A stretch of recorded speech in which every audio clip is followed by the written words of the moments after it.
Hello good morning दोस्तों। Welcome back to new good way. आज है दोस्तों 2 जुलाई 2021 और आज 2 जुलाई 2021 के जो डेली करंट अफेयर के क्वेश्चन बनते हैं उन्हें हम आज डिटेल से डिस्कस करेंगे। आज का वीडियो आपको अच्छा लगे दोस्तों तो इसे सब्सक्राइब और इसका बेल आइकन प्रेस कर देना ताकि जो मैं डेली के वीडियो अपलोड कर रहा हूँ आपके लिए करंट अफेयर के उनका नोटिफिकेशन है वो आपको मिलता रहे। और दोस्तों इसे शेयर भी कर दिया करो। तो चलिए शुरू करते हैं क्वेश्चन नंबर 1 से। क्वेश्चन नंबर 1 है दोस्तों कि किस संस्थान ने जो नस्लीय न्याय और असमानता है उस पर एक वैश्विक रिपोर्ट प्रकाशित की है। तो ये UNHRC के द्वारा वैश्विक रिपोर्ट है वह जारी की गई है। इसमें क्या है, जो संयुक्त राष्ट्र मानवाधिकार प्रमुख है इसके UNHRC के, इन्होंने नस्लीय न्याय और असमानता पर एक वैश्विक रिपोर्ट जारी की है जिसमें संयुक्त राष्ट्र मानवाधिकार परिषद को इसमें प्रस्तुत की है। और इस रिपोर्ट में है क्या, तो इसमें जो अफ्रीकी मूल के लोगों के खिलाफ जो नस्लवाद है वह अभी भी दुनिया के कई हिस्सों में व्यवस्थित है। इसी जो नस्लवाद के ऊपर ये रिपोर्ट है वह संयुक्त राष्ट्र मानवाधिकार के द्वारा प्रकाशित की गई है। नेक्स्ट क्वेश्चन है क्वेश्चन नंबर 2।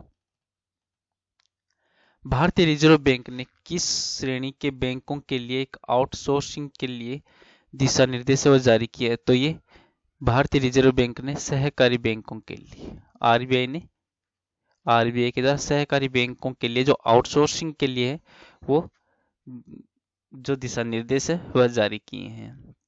इसमें इस जो दिशा निर्देश है इसमें जो बैंक है उनको आउटसोर्स गतिविधियों का नियंत्रण है वो बनाए रखना चाहिए और जो 6 महीने के भीतर जो इस दिशा निर्देश है उनके अनुसार जो आउटसोर्सिंग है वो करना चाहिए। और इसमें जो दिशा निर्देश में ये भी है कि जो सहकारी बैंक है उनको सीईओ और जो वरिष्ठ प्रबंधक है उन सभी आउटसोर्सिंग गतिविधि है उनके जोखिम के मूल्यांकन के लिए ये सीईओ और वरिष्ठ प्रबंधन है वही जिम्मेदार होंगे। और आरबीआई है दोस्तों, तो आरबीआई के बारे में पढ़ लेते हैं। तो रिजर्व बैंक ऑफ इंडिया का हेडक्वार्टर कहाँ है। हेडक्वार्टर तो वो है मुंबई महाराष्ट्र में। मुंबई महाराष्ट्र में। और आरबीआई की स्थापना कब हुई थी, तो वो हुई थी 1 अप्रैल 1935 को। और प्रेजेंट टाइम आरबीआई के गवर्नर कौन है, तो वो है दोस्तों शक्तिकांत दास। शक्तिकांत दास है वो आरबीआई के प्रेजेंट टाइम गवर्नर है। और एसबीआई है, इसकी स्थापना कब हुई, तो इसकी स्थापना हुई थी 1 जुलाई 1955 को। 1 जुलाई 1955 को एसबीआई की स्थापना हुई थी। नेक्स्ट क्वेश्चन है क्वेश्चन नंबर 3। किस संस्थान ने जो भारत है उसमें नॉन फॉर प्रॉफिट अस्पताल मॉडल पर एक अध्ययन जारी किया है। तो ये नीति आयोग के द्वारा जारी किया गया है। नीति आयोग के द्वारा जो भारत सरकार है उनके थिंक जो टैंक नीति है उस नीति आयोग ने देश में जो नॉन फॉर प्रॉफिट अस्पताल है उस मॉडल पर एक व्यापक है वो अध्ययन जारी हुआ है जिसमें गैर लाभकारी अस्पतालों पर एक शोध आधारित निष्कर्ष प्रस्तुत करता है। और जो निजी अस्पताल है और जो केंद्र सरकार की स्वास्थ्य योजना है उनके साथ तुलना भी करता है इसमें ये, जिसमें क्या कि जो गैर लाभकारी अस्पताल है उसके द्वारा जो लागू लागत नियंत्रण रणनीति है उन पर भी ये चर्चा करता है, non for profit. Next question है क्वेश्चन नंबर 4। कौन सा संस्थान है वह मोबाइल वर्ल्ड कांग्रेस 2021 की मेजबानी कर रहा है। तो यह है जीएसएमए वह इसकी मेजबानी कर रहा है। जो मोबाइल वर्ल्ड कांग्रेस है MWC वह दुनिया का सबसे बड़ा एक मोबाइल इवेंट है जो 28 जून को स्पेन में होगा। जो पिछले साल भी कोविड-19 की महामारी चल रही थी उसके मामलों की अधिक संख्या होने के कारण ये कार्यक्रम था उस समय रद्द कर दिया गया था। लेकिन जो गूगल, नोकिया, फेसबुक और सोनी जैसे जो शीर्ष ब्रांड है वो इस साल के इन पर्सनल इवेंट में भी शामिल नहीं हो रहे हैं क्योंकि जो MWC है वो बार्सिलोना का एक वार्षिक कार्यक्रम है जो दूर संचार उद्योग है उनमें नवाचारों पर ये केंद्रित है जिसकी मेजबानी है ये GSMA के द्वारा की जाएगी। नेक्स्ट क्वेश्चन है क्वेश्चन नंबर 5।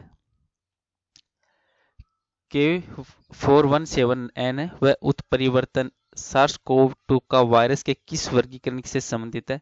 तो ये डेल्टा प्लस से संबंधित है दोस्तों, डेल्टा प्लस से। अब ये है क्या? तो जो भारतीय वैज्ञानिक है उन्होंने जो अक्टूबर 2020 में डेल्टा वेरिएंट की पहचान की थी, जिसमें ग्लोबल डेटाबेस भी सबमिट किया गया था। ये डेटा जो संस्करण है जिसमें सार्स कोविड 19 है वह B1.617 के रूप में जाना जाता है, जिसमें क्या है जो लगभग 15 से 17 ऊपर परिवर्तन हुए थे। इसमें जो इस डेटा संस्करण में 3 प्रकार के उपकरण देखने को मिले थे। इसी डेल्टा प्लस संस्करण में एक अतिरिक्त उप परिवर्तन है जिसका नाम है ये K147N। ये डेल्टा प्लस का ये एक उत्परिवर्तन है। नेक्स्ट क्वेश्चन है दोस्तों, क्वेश्चन नंबर 6। आईसीसी की ओर से ताजा रैंकिंग में जो कौन सा बल्लेबाज है वह टेस्ट रैंकिंग में प्रथम स्थान पर पहुंच गया है? तो ये है केन विलियमसन। केन विलियमसन वो अब फर्स्ट पायदान पर पहुंच चुके हैं, जिसमें जो आईसीसी टेस्ट प्लेयर रही है उस रैंकिंग में जो विलियमसन है उन्होंने जो WTC के फाइनल मैच में पहली पारी में कितने रन, तो पहली पारी में उन्होंने 49 रन और दूसरी पारी में 52 रन बनाए थे। और उनकी इस बल्लेबाजी की मदद से जो कीवी टीम है उन्होंने भारत को 8 विकेट से हराया था। और जो न्यूजीलैंड क्रिकेट की टीम है वो ये कप्तान केन विलियमसन न्यूजीलैंड की टीम के कप्तान भी है, जो आईसीसी टेस्ट प्लेयर रैंकिंग में दोबारा प्रथम स्थान पर पहुंच चुके हैं। अब ये दुनिया के नंबर 1 टेस्ट बल्लेबाज भी बन गए हैं, जिसमें उन्होंने वर्ल्ड टेस्ट चैंपियनशिप है WTC उसके फाइनल में बेहतरीन प्रदर्शन किया था।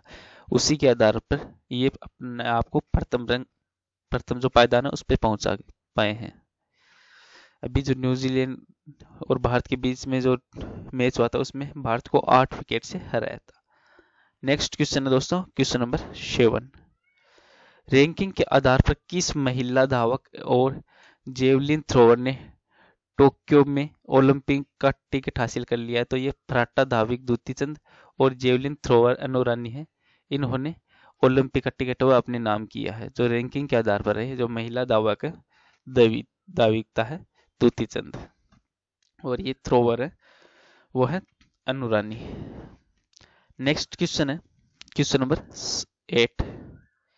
सरकार की ओर से किस क्षेत्र को 2021 तक अशांत क्षेत्र घोषित कर दिया गया है? तो ये नागालैंड को। क्यों किया गया है नागालैंड को अशांत क्षेत्र? तो क्योंकि अभी राज्य की जो स्थिति है वो बहुत ही खतरनाक बताई जा रही है।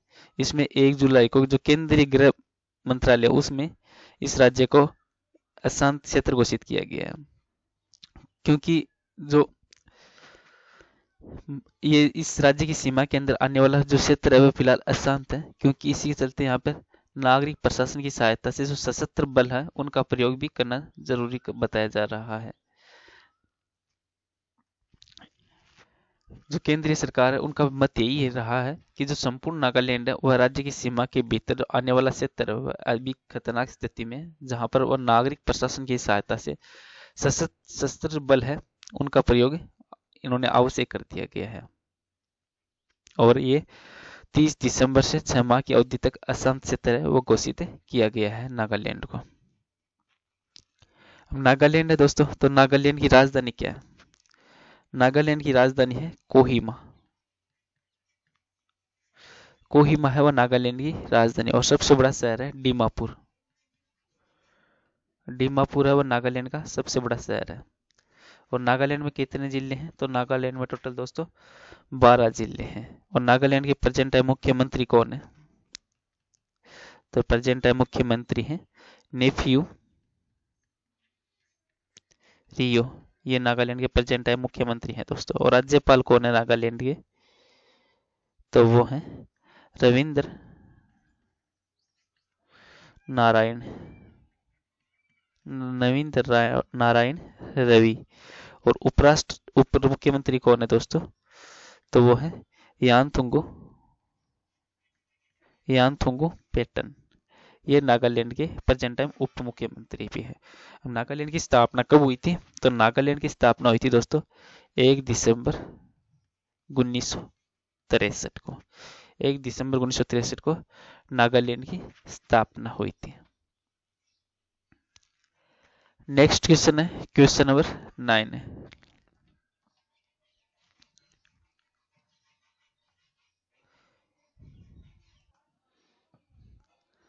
कि अमेरिकी के जो न्यू जर्सी है उसमें सबसे लंबे समय तक सेवा देने वाले सिख है वो अटॉर्नी जनरल और प्रमुख जो भारतवंशी है गुरवीर सिंह एस ग्रेवाल किस आयोग के नए अध्यक्ष बनने जा रहे हैं? तो ये प्रतिभूति एवं विनिमय आयोग है, SEC, उसके अध्यक्ष बनने जा रहे हैं गुरवीर एस ग्रेवाल, जो लंबे समय तक अमेरिका की न्यू जर्सी है उसमें सेवा दे चुके हैं। ये सिख अटॉर्नी जनरल और प्रमुख रह चुके हैं, भारतीय वंशी हैं ये गुरवीर एस ग्रेवाल।